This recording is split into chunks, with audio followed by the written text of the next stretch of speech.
Dorothy Harper didn't buy her new home to win anyone's approval. At 58, after 3 decades navigating the labyrinth of property law as a court-appointed officer in a city that chewed up dreams and spat out paperwork, she wanted nothing more than silence. No neighbors knocking, no disputes over fence lines, no petty squabbles about mailbox aesthetics.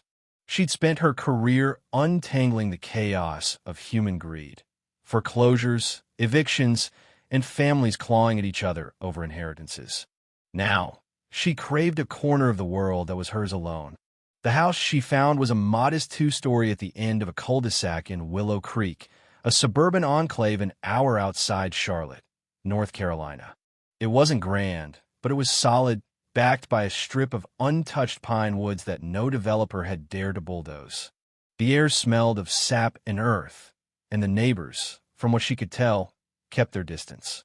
What sealed the deal was the deck, a wide, hardwood platform wrapping around the back of the house, elevated above a gentle slope.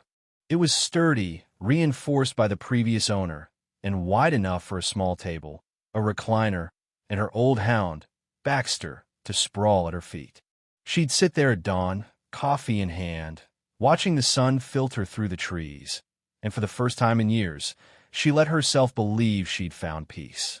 Dorothy wasn't naive.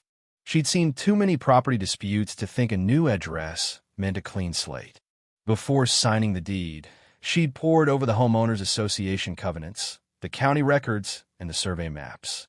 The deck was original to the house, built to code, and her property line extended well into the woods. Everything checked out.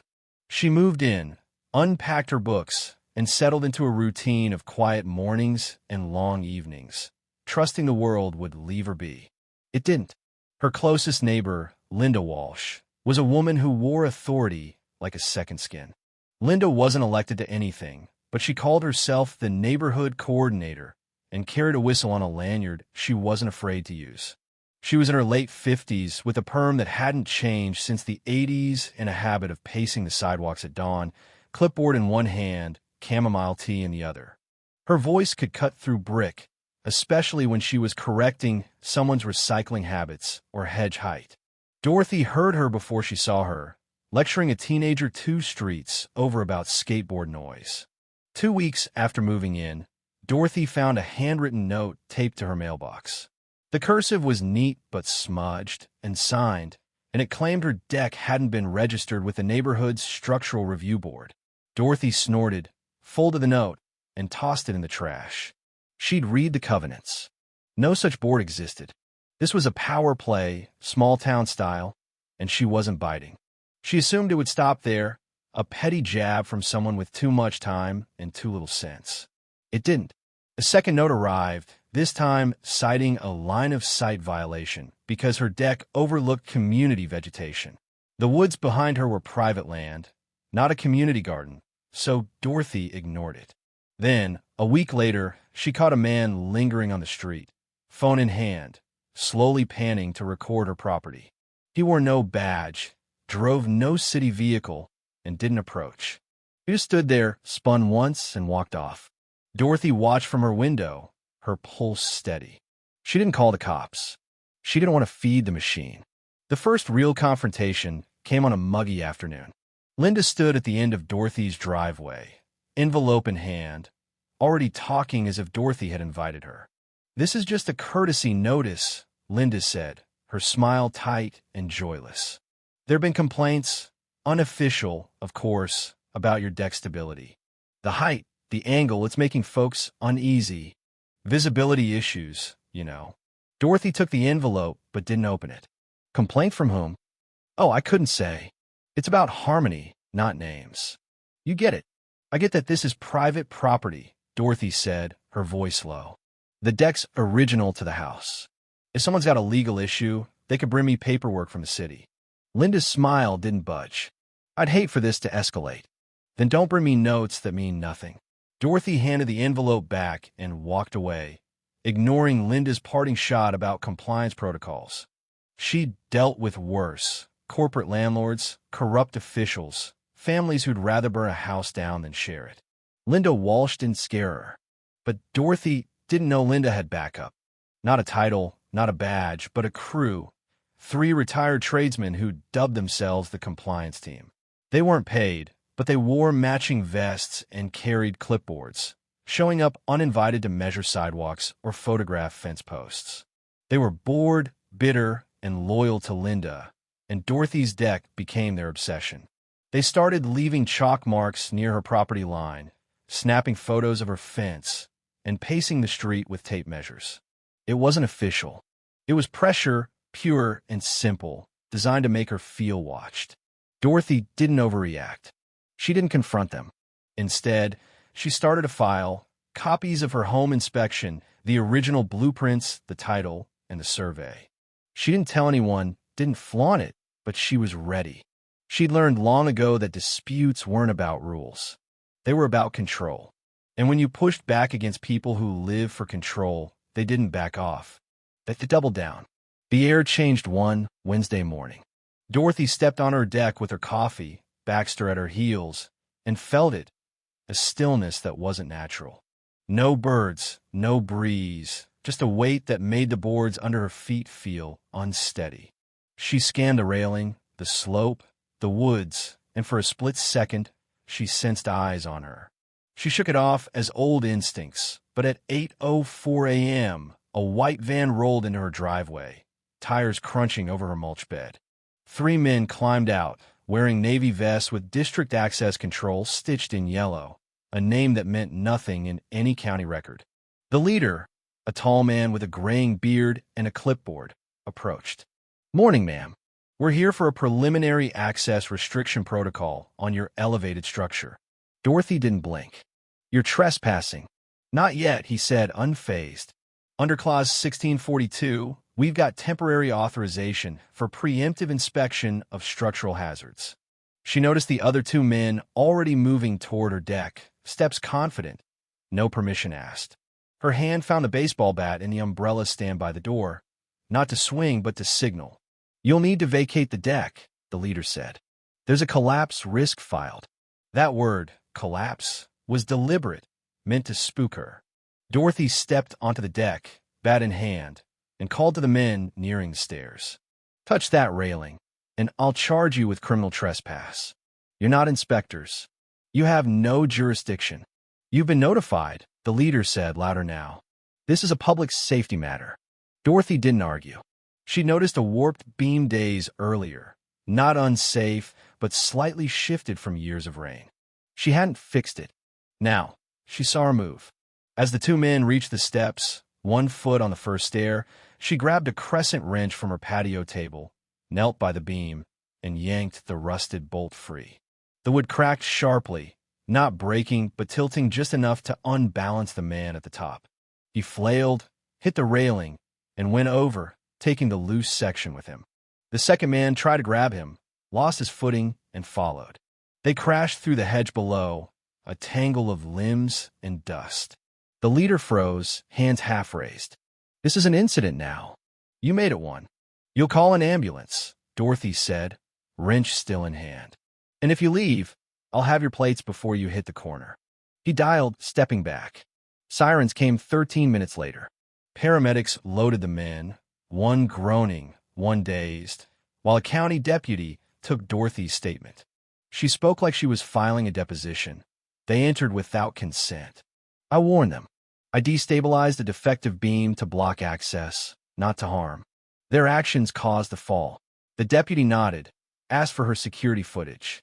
She said she'd provide it after her attorney reviewed the protocol. He didn't push. Linda stood 2 lots down, arms crossed, watching. When their eyes met, she tilted her head, almost smiling, as if saying, "Game on." Then she walked away. Dorothy filed reports for trespassing, harassment, and intimidation. This wasn't over. It was just starting. The days after the deck incident were quiet, but Dorothy Harper knew better than to call it peace. Silence after a confrontation like that wasn't a resolution.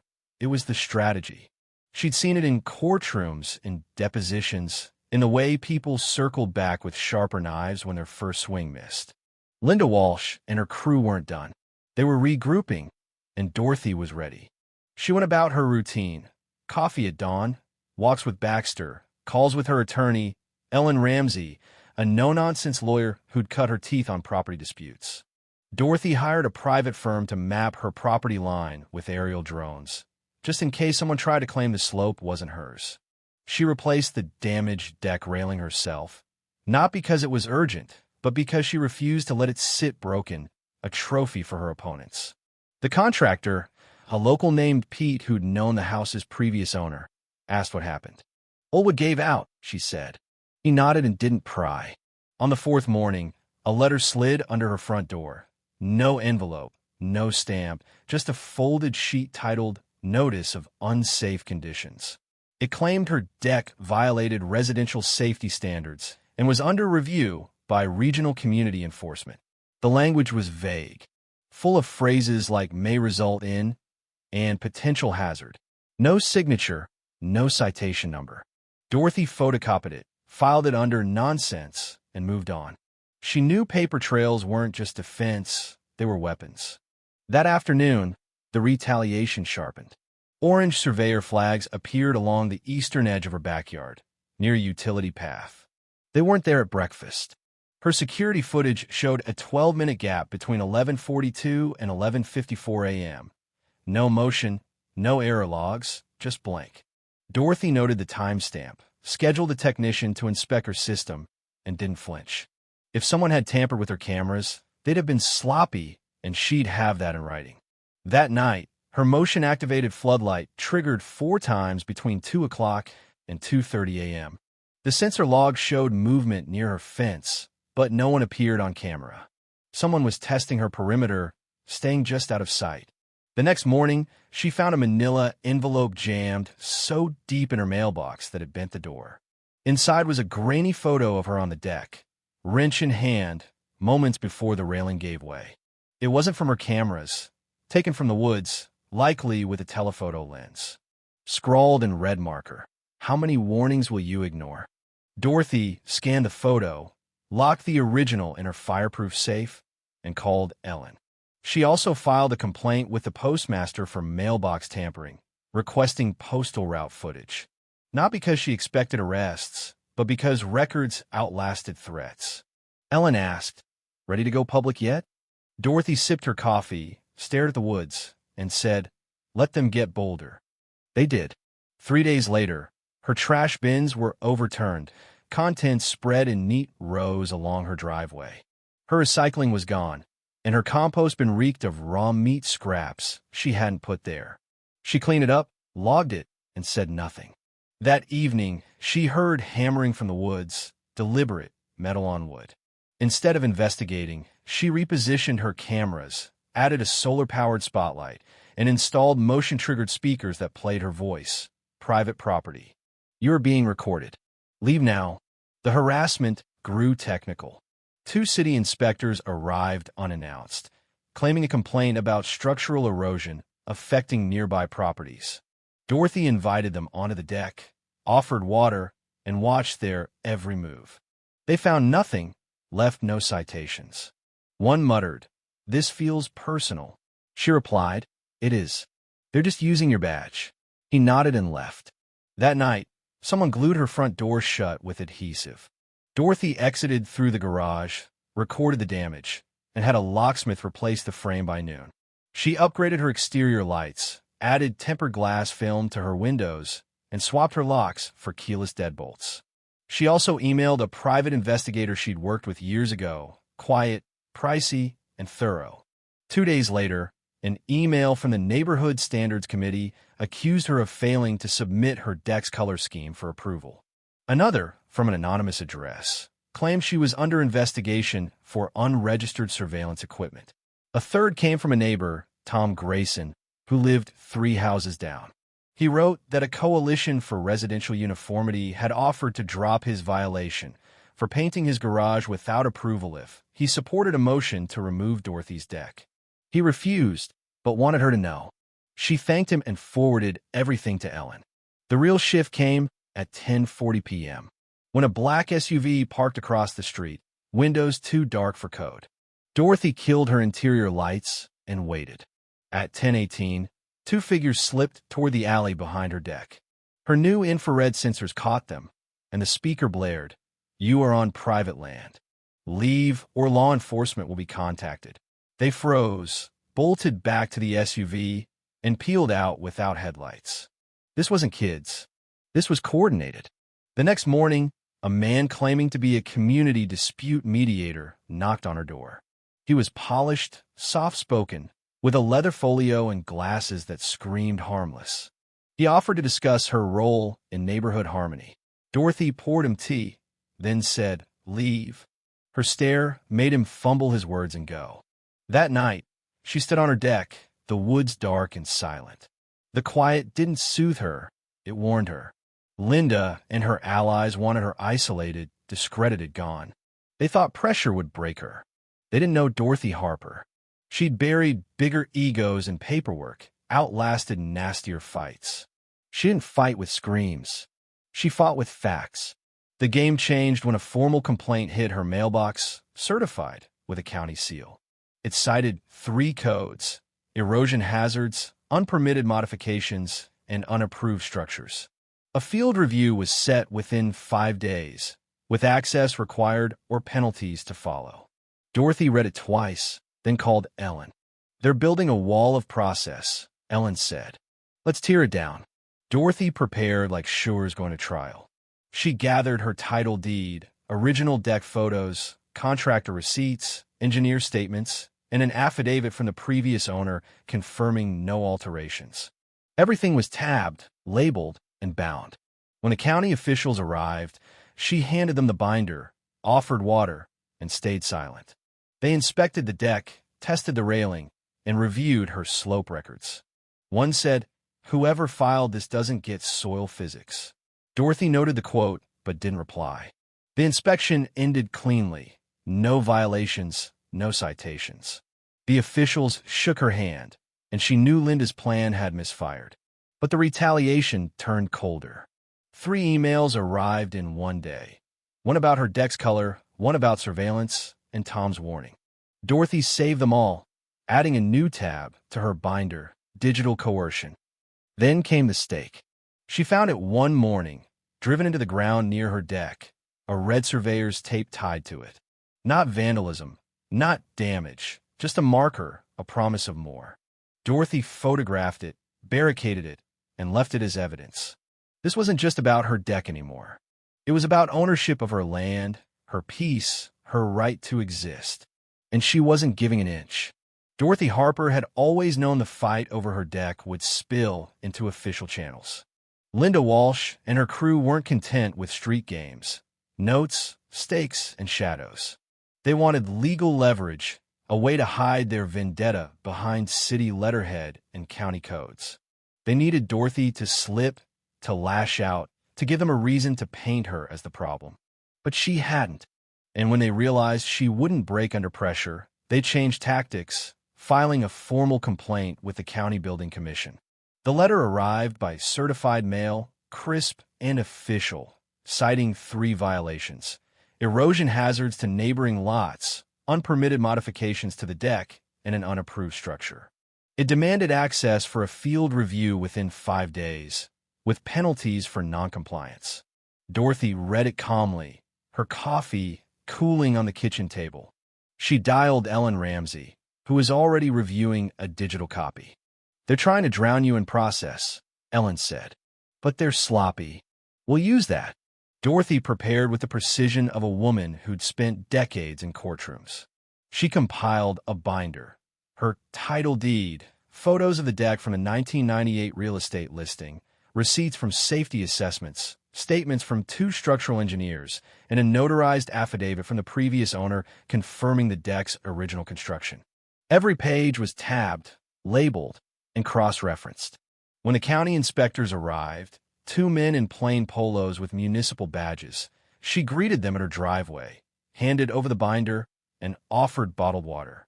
They were thorough, professional, and neutral, measuring the deck's support posts, testing the railing's give, and reviewing her slope stabilization records. One inspector, a wiry man with a clipboard, remarked, "This is built like a tank. Whoever filed this doesn't understand load-bearing." Dorothy jotted the quote in her notepad, but stayed silent. The inspection ended without drama. No citations, no warnings. The men shook her hand and left, and Dorothy felt the air shift. Linda's gambit had failed, but the harassment didn't stop. It grew sharper, colder. That weekend, 3 emails landed in Dorothy's inbox. The first, from the Neighborhood Standards Committee, claimed she'd failed to submit her deck's paint color for approval. The second, from an anonymous address, accused her of installing illegal surveillance equipment, citing a vague privacy clause. The third was from Tom Grayson, the neighbor who'd tipped her off before. He wrote that a coalition for residential uniformity had pressured him again, this time offering to waive a fine for his unapproved mailbox if he backed a motion to condemn Dorothy's deck. He'd refused, but wanted her to know. Dorothy replied, "Thank you. Forward any more." She sent all 3 emails to Ellen and added a new binder tab, coercion. The real escalation came 3 nights later. At 10:40 p.m., a black SUV parked across from her house, its tinted windows swallowing the streetlight. Dorothy dimmed her interior lights and waited. At 10:18, 2 figures emerged, slipping toward the alley behind her deck, the same path used to snap the wrench photo. Her new infrared sensors caught them, and her motion-triggered speaker blared. "You are on private land. You are being recorded. Leave or law enforcement will be contacted." The figures froze, then bolted back to the SUV, peeling out without headlights. Dorothy saved the footage, time-stamped it, and emailed it to Ellen. This wasn't random. It was planned. The next morning, a man knocked on her door, claiming to be a community dispute mediator. He was soft-spoken, with horn-rimmed glasses and a leather folio, like he'd been cast to look harmless. He asked if she'd discuss her role in neighborhood harmony. Dorothy poured him tea, stared until he squirmed, and said, "Leave." He stumbled over his words and went. She didn't raise her voice, but her eyes said enough. That night, she stood on her deck, the woods dark and still. The silence wasn't peace, it was a warning. Linda's crew wanted her gone, not just her deck. They were betting on exhaustion, on fear, on the slow grind of bureaucracy to break her. But Dorothy had seen worse. Slumlords who'd rather burn evidence than face a judge, officials who'd trade favors for silence. She didn't bend then, and she wouldn't now. The harassment turned technical again. A city official arrived, badge gleaming, claiming an anonymous tip about structural instability and gas odors on her property. Dorothy let him inspect the gas line, utility access, and deck anchors, providing utility records showing no issues. He found nothing, but warned, 3 more calls like this, and the city has to act, even if it's nonsense. She thanked him, then filed a public information request for all complaints against her property in the last 60 days. The response was staggering. 12 reports, all with near-identical wording, filed under different names. 6 cited fake utility issues, 2 mentioned visual degradation, and 4 accused her of hostile presence and intimidation. It was a coordinated blitz designed to swamp the system and paint her as a menace. Ellen read the file and exhaled. "This is it, Dorothy. Give me the go-ahead, and I'll file a restraining order against the ringleaders. It'll trigger discovery, but it'll go public. They'll fight harder." "Do it," Dorothy said with no hesitation.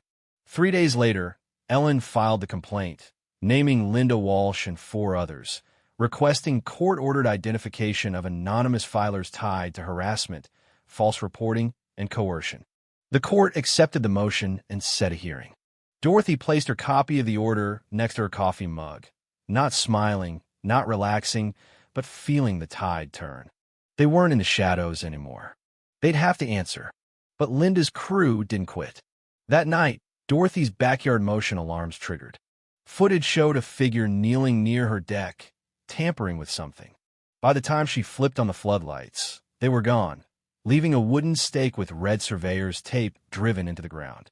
Not destruction, just a message. "We're still here." Dorothy photographed it, cordoned it off, and left it as evidence. She wasn't scared. She was ready. The next Sunday morning, she heard it, a mechanical whine, like an electric saw biting metal. She was at her kitchen table, reviewing hearing documents when the sound hit, sharp and deliberate. She checked the front window. Nothing. The noise came again from the back. She moved to the sliding door, heart steady, and caught movement near the deck's far corner, where the slope dipped into shadows. Her security panel showed two figures in infrared, one crouched by a foundation post, the other holding a pry bar. They weren't hiding. They were bold, surgical. Dorothy didn't shout. She called the sheriff's non-emergency line, giving her address and the situation. Two individuals are attempting to dismantle my deck. I have video and prior injunction filings. Send someone fast. The dispatcher said a patrol was already en route, tipped off by an anonymous report of unsafe behavior at her address.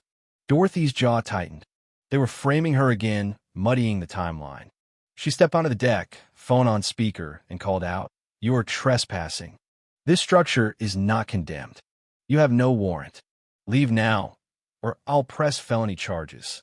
The taller man, stocky with gloves, looked up, unfazed. "We're conducting hazard mitigation. You've been notified." His tone was casual, but his eyes held a glint of certainty, either ignorance or protection. Dorothy matched his precision. "You've been warned. This is under court protection. Stay there. Deputies are coming." The second man hesitated, stepping back, but the leader smirked. "We're done anyway." Dorothy hit the emergency beacon, triggering sirens and floodlights. The noise shattered the morning, scattering birds. The men flinched but didn't run. It was a standoff. A patrol car screeched into the cul-de-sac, and a deputy stepped out, hand on his belt. "Stop! Hands up!" Dorothy descended the deck, approaching slowly so the officer could see her. "I'm the owner. Everything's recorded. They arrived unannounced and tampered with my property." The deputy nodded, called for backup, and detained the men. They didn't resist, standing silent, like they knew they'd walk. One was released within the hour, flashing a vague work order from a code compliance task force, and signed untraceable. The other was held briefly due to a prior property damage charge. Dorothy handed over footage, logs, and Ellen's contact. She knew this wouldn't end with cuffs. It was about removal, pushing her until someone higher up caved. That afternoon, a reporter showed up, young and nervous, clutching a notebook. He hadn't been called by Dorothy. An anonymous tip and the flood of complaints against her address had raised flags. "Is it true there's an injunction, and someone tried to tear down your deck?" he asked. Dorothy studied him. "Do you want the truth or a headline?" He flushed, rephrased. "Will you go on record?" She glanced at the deck, the woods, then back. "Not yet." That night, someone carved disorder in her mailbox. Not a threat, just a jab. Dorothy didn't react.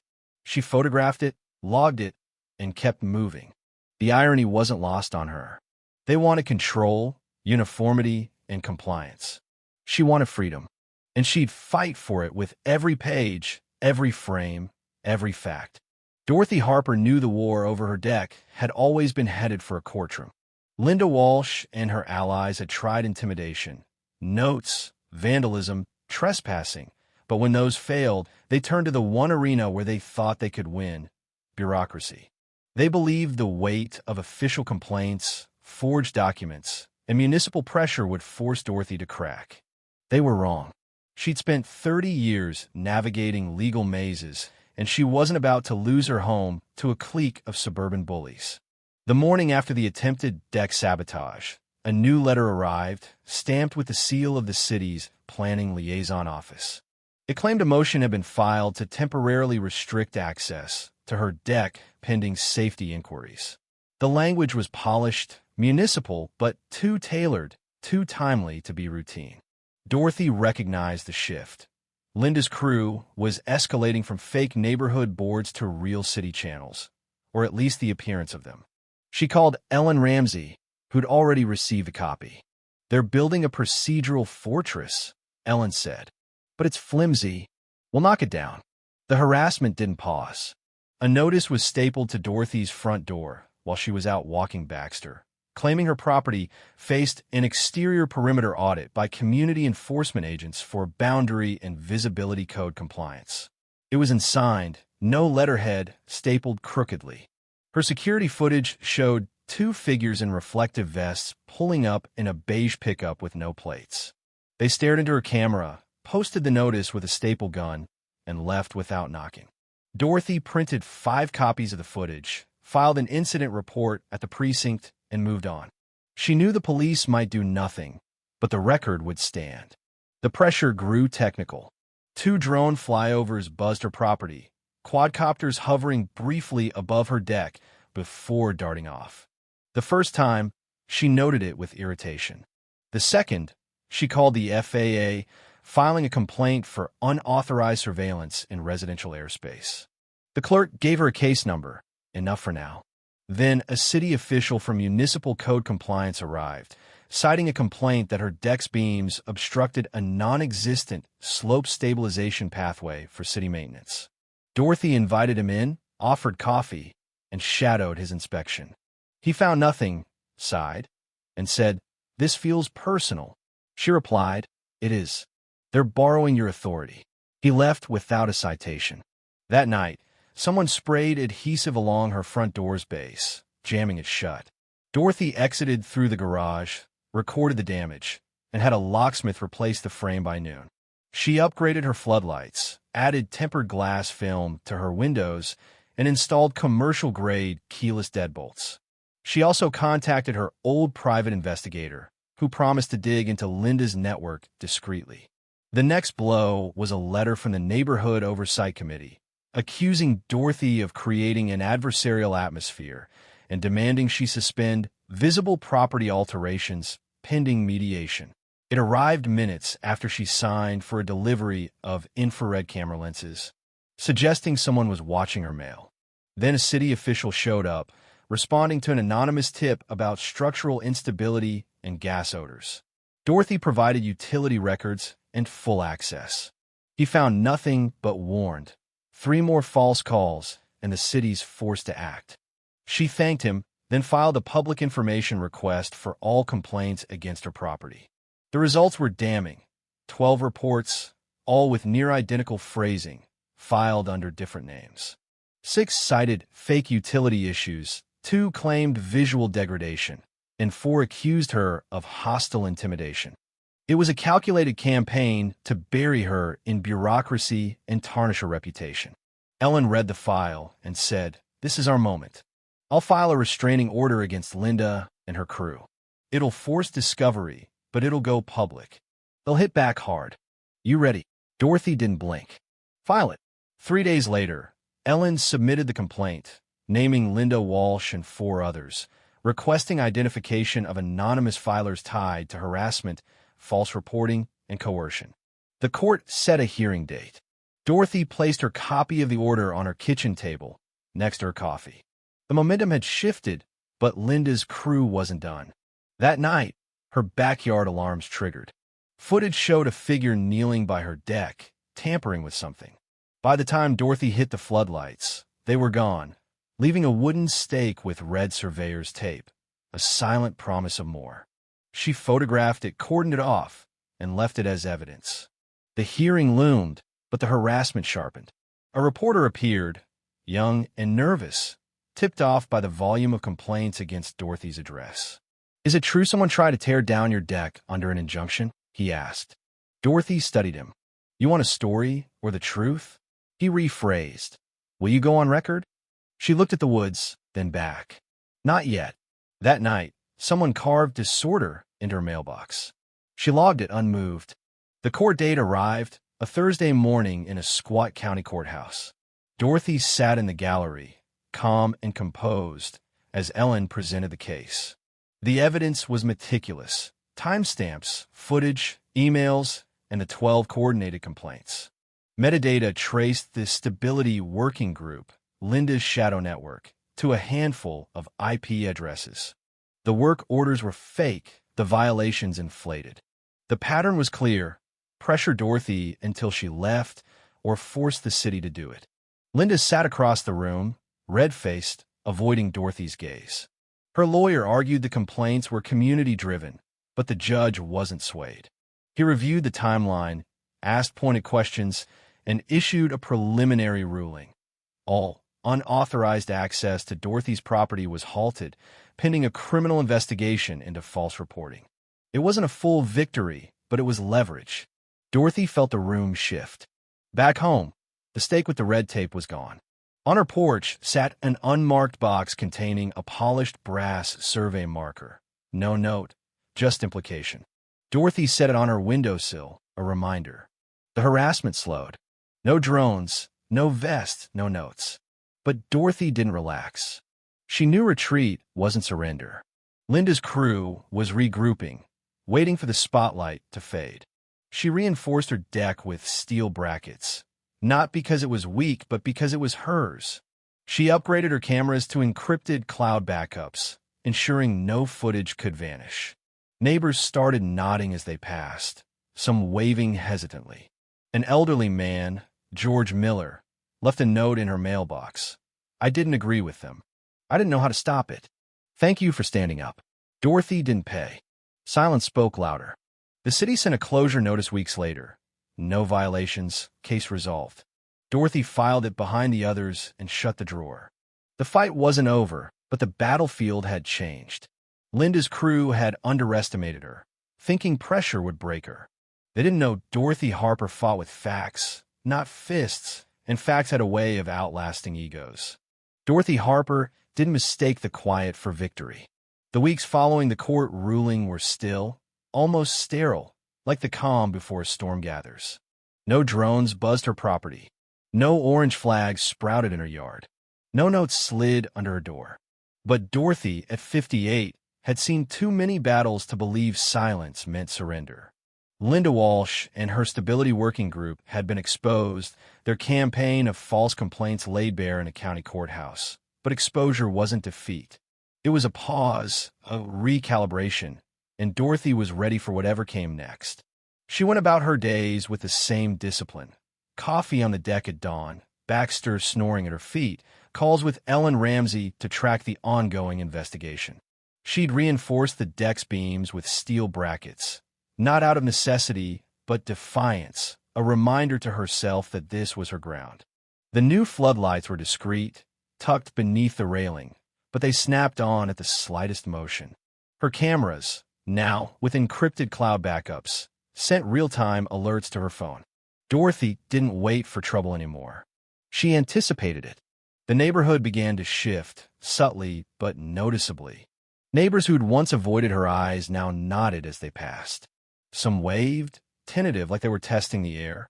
George Miller's note, thanking her for standing up, had been the first crack in the wall of silence, but others followed. A woman 2 houses down, Clara Evans, stopped Dorothy during a walk to say, I didn't know how bad it was. I'm glad you didn't back down. Dorothy thanked her, but kept moving.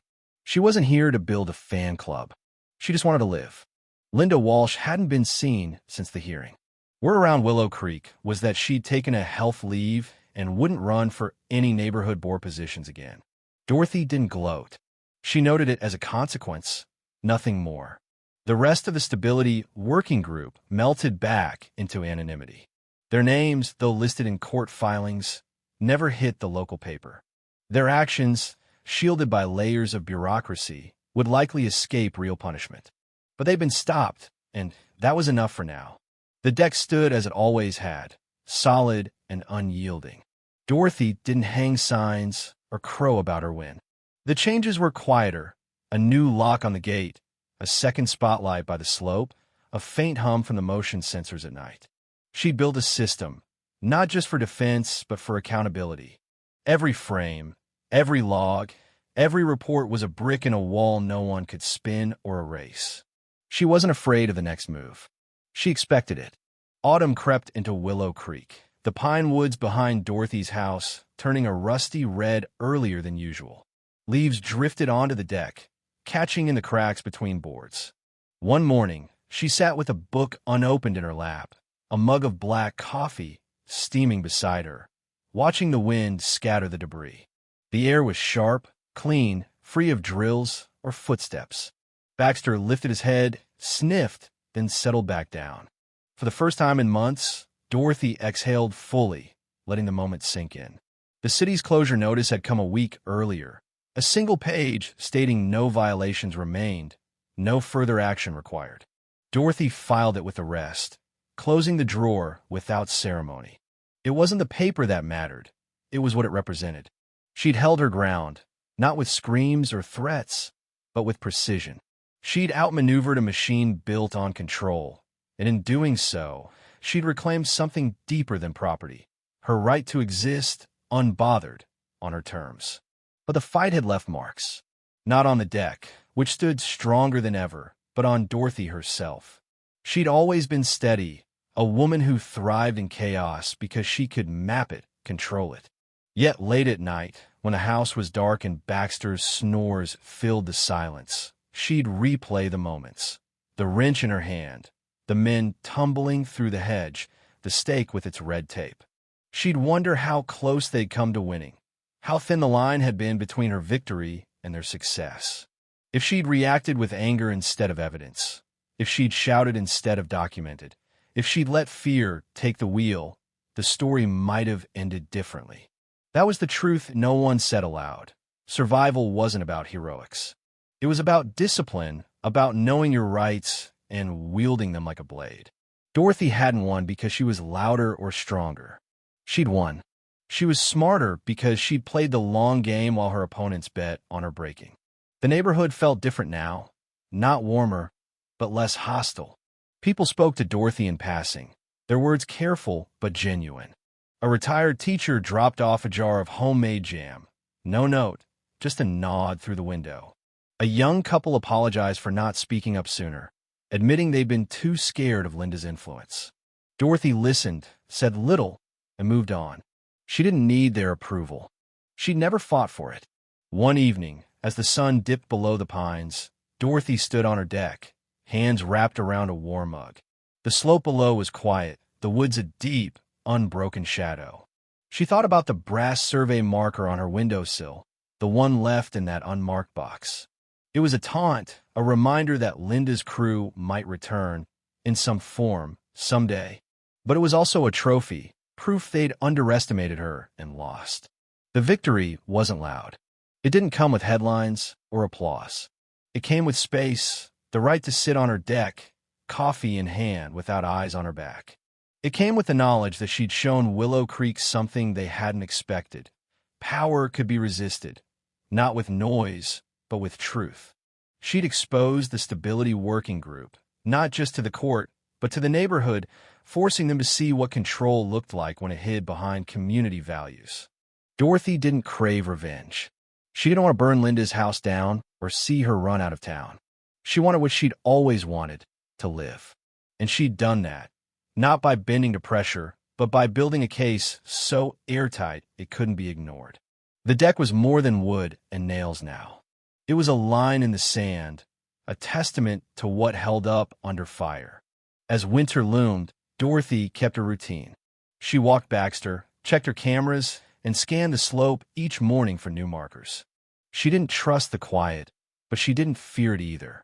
She was ready, always, because that was who she was, a woman who'd seen systems fail, who'd watched power corrupt, and who'd learned to fight with the one thing no one could take, her mind. The final piece came unexpectedly, a letter from Ellen. The court had closed the investigation, finding insufficient evidence for criminal charges against Linda and her group. Dorothy wasn't surprised. Bureaucracy often protected its own, but the restraining order held, and the county had updated its complaint protocols to flag coordinated filings. It was a small change, but real, a ripple that might spare someone else the same fight. Dorothy filed the letter and moved on. She sat on her deck one last time that season, the air cold enough to sting. The leaves were gone, the woods bare, the slope a clean line against the horizon. No stakes, no top, no shadows. Just her, Baxter, and the unbroken rhythm of a life she defended. She'd won, not because she was fearless, but because she was prepared. And no one, not Linda Walsh, not the Stability Working Group, not the city itself, could take that from her. The story of Dorothy Harper and her deck wasn't just about a woman and her property. It was about what happens when control clashes with freedom, when fear meets resolve. It was about the cost of standing up and the price of staying silent. Dorothy had chosen to fight, not for glory, but for the right to exist. And in doing so, she'd reminded everyone that justice, when it came, wasn't loud. It was steady, relentless, and hers. Thank you for reading Dorothy's story. This tale of resilience, bureaucracy, and quiet defiance raises big questions about power, justice, and standing your ground. Did Dorothy's calculated response, using evidence over emotion, strike you as the right approach? Or do you think she should have pushed back harder, maybe even with force? What would you have done in her shoes?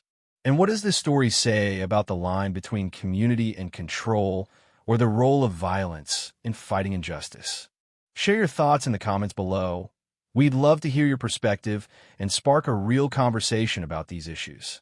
Let's keep the discussion going.